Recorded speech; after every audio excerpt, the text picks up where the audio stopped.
Good morning दोस्तों। हम लोग जो है हिंदी की लगातार सीरीज में जो हम लोग कल सर्वनाम स्टार्ट कर चुके थे और सर्वनाम के परिभाषा और सर्वनाम का 6 भेद में से पहला भेद पुरुषवाचक सर्वनाम को हम देख चुके थे। आज जो हम लोग दूसरा ये भेद देखेंगे निश्चयवाचक सर्वनाम, उसके बाद अनिश्चयवाचक सर्वनाम को देखेंगे, फिर चौथा देखेंगे निजवाचक, पांचवा देखेंगे प्रश्नवाचक और छठा देखेंगे संबंधवाचक। तो हम सभी को देखेंगे। आज हम शायद जो है कि खत्म कर दें सर्वनाम को, इसलिए आप लोग जो है लगातार मेरे वीडियो को पर बने रहिए और हमारा channel like subscribe Patel Hindi को अवश्य कीजिए और दोस्तों के बीच शेयर कीजिए। आइए हम लोग जो है निश्चयवाचक सर्वनाम की ओर बढ़ते हैं। देखिए निश्चयवाचक सर्वनाम, इससे बोध होता है ये दो सर्वनाम जो है बहुत ईजी है, निश्चयवाचक सर्वनाम और अनिश्चयवाचक सर्वनाम। निश्चय माने निश्चित चीज के बारे में बता रहा, अनिश्चय माने कि निश्चित चीज के बारे में ना बताकर कुछ या कोई या किसी तरह का चीज के बारे में या किसी वस्तु के बारे में माने कि एक अंदाज लगाकर बताया जा रहा हो।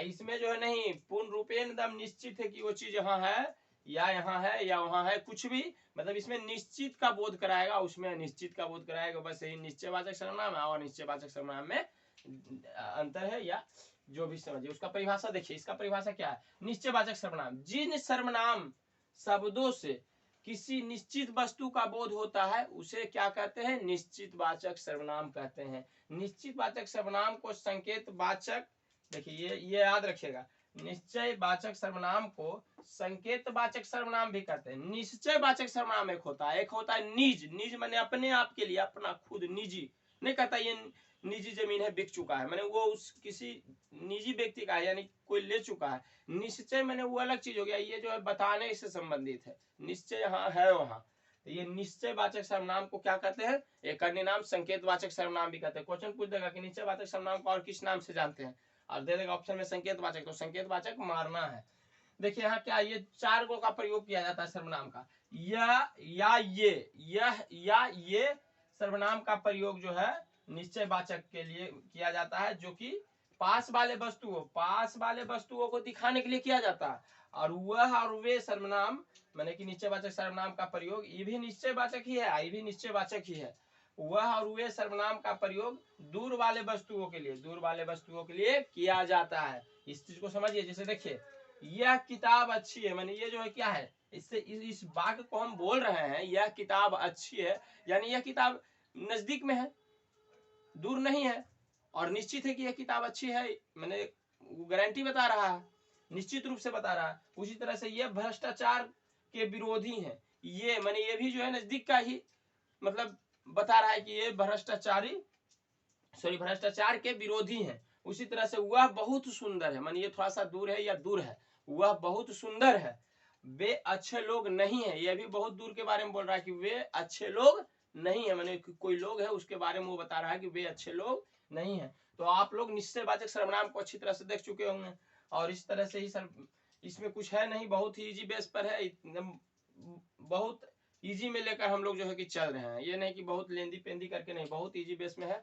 और आप लोग इसको नोट कीजिए। उसके बाद जो है निश्चयवाचक सर्वनाम को देखा है। निश्चयवाचक कुछ नहीं है, इसमें जो है कि निश्चित वस्तु को बोध करा रहा है, उसमें निश्चित वस्तु का बोध नहीं कराएगा, उसमें कोई क्या किसी से मतलब उस सर्वनाम का प्रयोग किया जाएगा। ठीक है, इसको आप नोट कीजिए। उसके बाद उसमें आते हैं। आइए तीसरा भेद, सर्वनाम के तीसरा भेद में आइए, अनिश्चयवाचक सर्वनाम। हम लोग निश्चयवाचक सर्वनाम को देख चुके हैं, जिसमें कि क्या था, कोई वस्तु का बोध करा रहा था, मतलब निश्चित रूप से वो बोध करा रहा था, वो क्या था, निश्चयवाचक सर्वनाम। इसमें क्या है, जिस सर्वनाम शब्द से किसी निश्चित प्राणी का बोध या किसी निश्चित वस्तु का बोध नहीं हो उसको क्या कहेंगे, उसको कहेंगे अनिश्चयवाचक सर्वनाम। अनिश्चयवाचक सर्वनाम के बारे में देखिए कुछ नोट है जो लिख लीजिए, उसमें भी हम लिखा दिए थे कि ये और यह क्या है, नजदीक के को दर्शाता है, और वे वह क्या किसको दर्शाता है, दूर वाले वस्तुओं को दर्शाता है। उसी तरह से कोई शब्द का प्रयोग प्राणीवाचक यानी जीवित के लिए किया जाता है। कुछ शब्द का प्रयोग, इसको देख लीजिए, कोई शब्द का प्रयोग किसके लिए किया जाता है, प्राणीवाचक के लिए किया जाता है। कुछ शब्द का प्रयोग किसके लिए, प्राणीवाचक माने निर्जीव के लिए किया जाता है। एग्जाम्पल में जैसे में हम लोग देखिए, कोई आ रहा है, यानी किसी क्या आपको मतलब लग रहा है, कोई आ रहा है, यानी या तो कोई आवे जीवित ही चीज आएगा, या मनुष्य आ जाए, बिल्ली आ जाए, जानवर आ जाए, या मान के चलिए कोई पक्षी भी आ रहा है, यानी कि जीवित चीज आ रहा है, यानी कोई आ रहा है, जिसे देखते हैं ढक ढक ढक ढक की आवाज होती है। मान के चलिए कोई जानवर भी आया, उससे खड़खड़ू का आवाज हुआ तो लगा कि कोई आ रहा है, यानी जीवित आ रहा है। मैंने प्राणी वाचक में बोध करा रहा है कि कोई जिंदा चीज आ रहा है।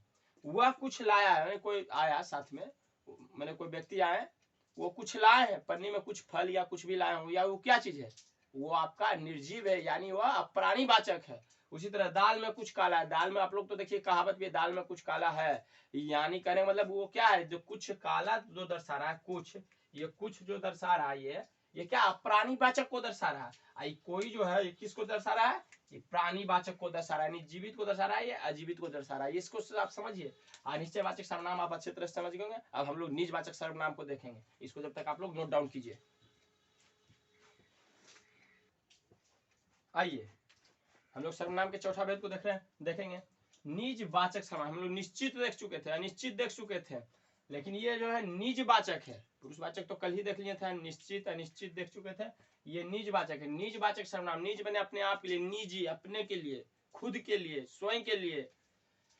निजवाचक सर्वनाम जिस सर्वनाम शब्दों से स्वयं की निजता, मैंने स्वयं का निजता का बोध कराता हो, जो सर्वनाम स्वयं की निजता का बोध कराता है, मैंने अपने आप के लिए बोध कराता हो, वो क्या कहलाएगा, निजवाचक सर्वनाम कहलाएगा।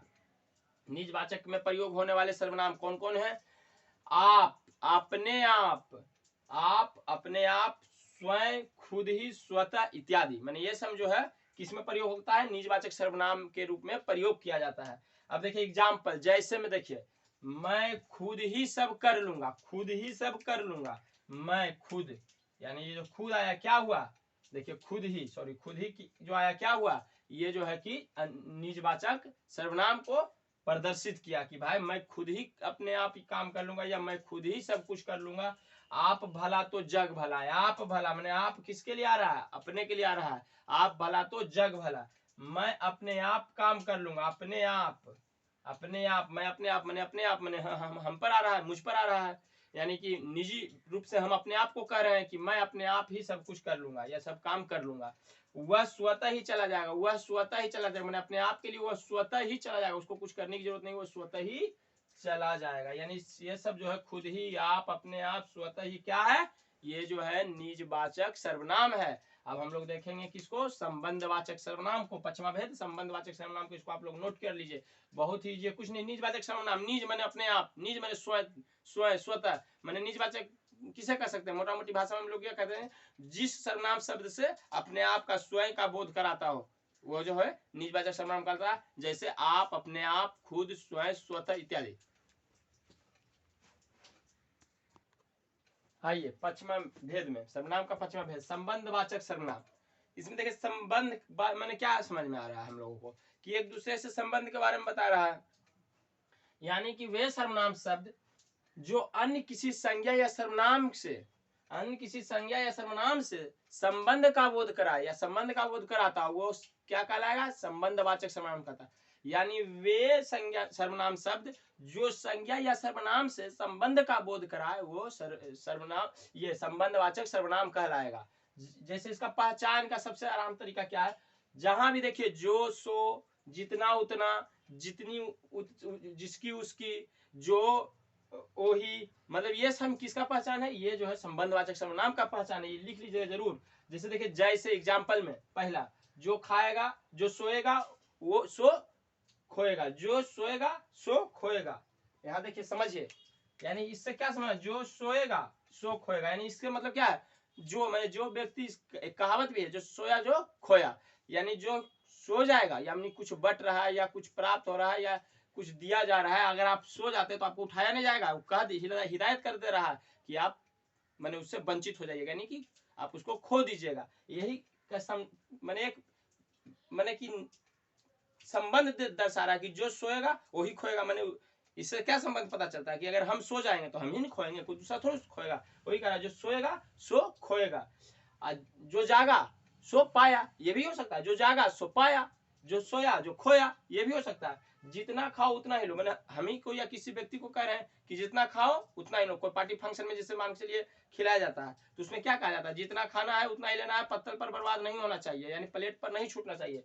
तो जितना खाओ उतना ही लो, यानी जितना और उतना, इसमें क्या हुआ, जितना और उतना। मैंने जितना खाएंगे उतना ही लेना है। जिसकी लाठी उसकी भैंस, ये तो कहावत है, जिसकी लाठी उसकी भैंस, यानी जिसके पास लाठी है यानी जिसकी लाठी है उसी का वो भैंस होगा। अब हम लोग जा रहे हैं रोड पर, अब भैंस ढेर सारी चल रही है, लाठी नहीं है, मैं चलने वाला, तो हमारा भैंस हो जाएगा? नहीं, जिसकी लाठी उसकी भैंस। जो कहा जाए वही करो, यानी जो कहा वही करो, यानी ये भी जो है संबंध को दर्शा रहा है कि आपको जो कहा गया वही कीजिए। ये नहीं कि आपको कहा गया कि आप पढ़िए तो आप चल जाइए खेलने के लिए, नहीं, जो कहा गया वही कीजिए, यानी जो वही। यह सम किसको दर्शा रहा है? यह सम जो है संबंधवाचक सर्वनाम को दर्शा रहा है। आप लोग एकदम इजी बेस पर समझा है, अच्छा है, पहचान के लिए जो सो जितना उतना जिसकी उसकी, ये सम क्या है? ये सम जो भी वाक्य में देखेंगे इससे हमको समझ में आ जाएगा कि हम लोग संबंधवाचक सर्वनाम करते हैं। जैसे घर में ही देखिए लोग देते हैं कि जिसकी लाठी उसकी भैंस, जब हम लोग बोलते हैं तो उसको से ही समझ में उसी समय आना चाहिए, संबंधवाचक सर्वनाम का ये एग्जाम्पल है। जैसे कहते हैं जो खोया, जो सोया वो खोया, यानी ये भी संबंधवाचक सर्वनाम है। जो जागा सो पाया, यानी ये भी संबंधवाचक सर्वनाम है। बोलते हैं घर में जैसे बोली चाली में ही समझ, इससे पता चल जाएगा कि ये क्या, जैसे हम लोग कहते हैं दाल में कुछ काला है, तो दाल में कुछ काला है, इसके पहले हम पढ़ाए थे क्या है? अनिश्चयवाचक सर्वनाम।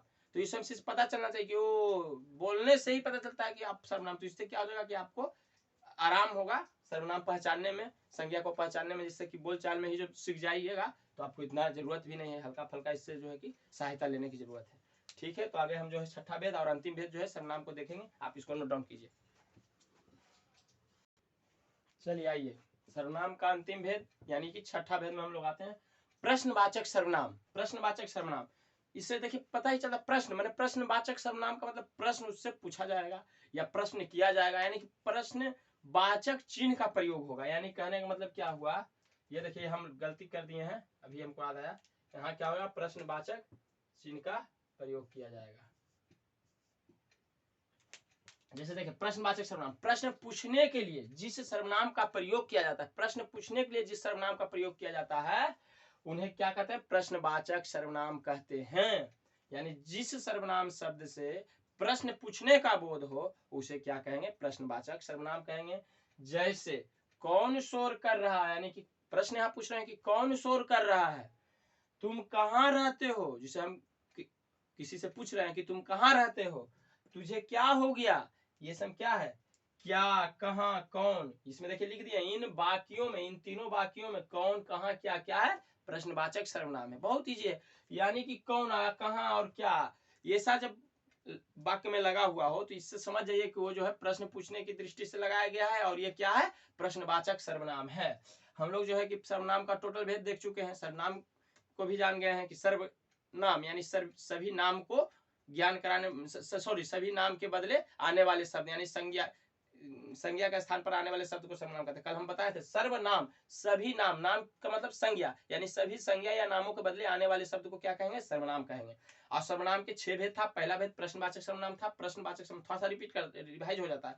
पहला था प्रश्नवाचक सर्वनाम। प्रश्नवाचक सर्वनाम का मतलब क्या हुआ कि उसमें वक्ता, श्रोता और किसी तीसरा अन्य पुरुष के बारे में बात हो या किसी अन्य वस्तु के बारे में बात हो। यानी कहने का मतलब ये हुआ कि वक्ता हो गया जो उत्तम पुरुष, और श्रोता मध्यम पुरुष, और जो अन्य है जो हो गया आपका अन्य पुरुष।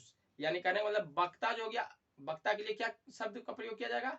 वक्ता माने कि वो अपने आप के लिए है, माने स्वयं के लिए है।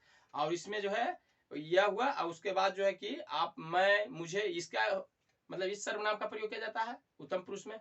मध्यम पुरुष हो गया जो श्रोता है, यानी कि दूसरे व्यक्ति के लिए किया जाता है, तुम, तुझे, तुम लोग। और जो है अन्य माने किसी चीज, किसी विषय के बारे में जब बात कर रहा है लेखक या कोई व्यक्ति एक दूसरे में, तो वो हो जाएगा अन्य पुरुष। अन्य पुरुष माने ये, सॉरी, वे, वह, वे लोग, ये सब जो हो गया आपका क्या हो गया? अन्य पुरुष हो गया। यानी ये प्रश्नवाचक सर्वनाम का आप लोग पूरे डिफिनेशन अच्छी तरह से समझ गए। और उसी तरह से फिर दूसरा था निश्चयवाचक सर्वनाम। निश्चयवाचक सर्वनाम माने जिससे निश्चय वस्तु या निश्चय प्राणी का पता चले। जैसे यह कलम है, यह अच्छी पुस्तक है, इससे निश्चित पता चला कि यह है, तो इससे हो गया निश्चयवाचक सर्वनाम। और अनिश्चयवाचक सर्वनाम माने कि उससे निश्चय का प्राणी या वस्तु का पता ना चले, बोध ना हो, माने निश्चय नहीं है कि वो है, यानी कि वो क्या हो गया? अनिश्चयवाचक सर्वनाम। यानी कि कोई आया है, वह कुछ लेके आया है, दाल में कुछ काला है, यह क्या हो गया? अनिश्चयवाचक सर्वनाम हो गया। उसके बाद हो गया निजवाचक सर्वनाम। निजवाचक माने निजता, माने निजता खुद के लिए, स्वयं के लिए बोध करावे, यानी कि निज के लिए बोध करावे, वो ऐसा सर्वनाम जो निज खुद के लिए स्वयं के लिए बोध करावे उसे क्या कहेंगे, निजवाचक सर्वनाम। निजवाचक सर्वनाम का उदाहरण एग्जाम्पल क्या है, जैसे मैं अपने आप ही सब कुछ कर लूंगा, अपने आप यहाँ क्या आया, निजवाचक सर्वनाम है। वह स्वतः ही चला जाएगा, यानी वह स्वतः क्या आया, वह निजवाचक सर्वनाम है। उसी तरह से फिर अगला था आपका ये संबंधवाचक सर्वनाम। संबंधवाचक सर्वनाम में क्या था, जो औसत संज्ञा सर्वनाम, औसत सर्वनाम शब्द जो कोई संज्ञा या सर्वनाम से संबंध को दर्शाए, यानी कि उसमें संबंधवाचक सर्वनाम कहते हैं, उससे संबंध का पता चलता है। जैसे जिसकी लाठी उसकी भैंस, यानी जिसकी और उसकी में क्या है, संबंध है। जो सोया वो खोया, यानी जो सोया सो खोया, यानी कि जो और सो में क्या है, संबंध है एक तरह का। इसी तरह से हम लोग फिर अंतिम देख रहे थे प्रश्नवाचक सर्वनाम। प्रश्नवाचक सर्वनाम ऐसा सर्वनाम शब्द जिससे प्रश्न पूछने का बोध हो, प्रश्नवाचक सर्वनाम कहलाता है। यानी कि तुम कहाँ गए थे, कहाँ जो है क्या है, इससे क्या पता चल रहा है, ये आप प्रश्न उससे कर रहे हैं कि तुम कहाँ गए थे।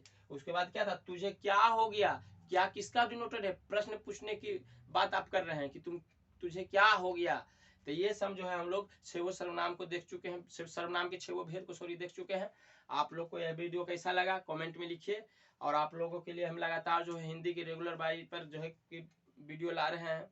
और सबसे बड़ी चीज है कि यूट्यूब पर हम जो है चैप्टर वाइज से ला रहे हैं, और डीपली ला रहे हैं, शॉर्ट में कुछ नहीं है, एक मध्यम रूप से पूर्ण रूपेण उसे समझाया गया है। आप वीडियो अवश्य देखें, अपना नोट तैयार करें, और आपको जो भी परीक्षा में हिंदी पूछी जाता है उसके लिए आपको बहुत ही बेनिफिशियल होगा। धन्यवाद। और हमारा चैनल पटेल हिंदी को अवश्य सब्सक्राइब, लाइक, कमेंट करें। धन्यवाद।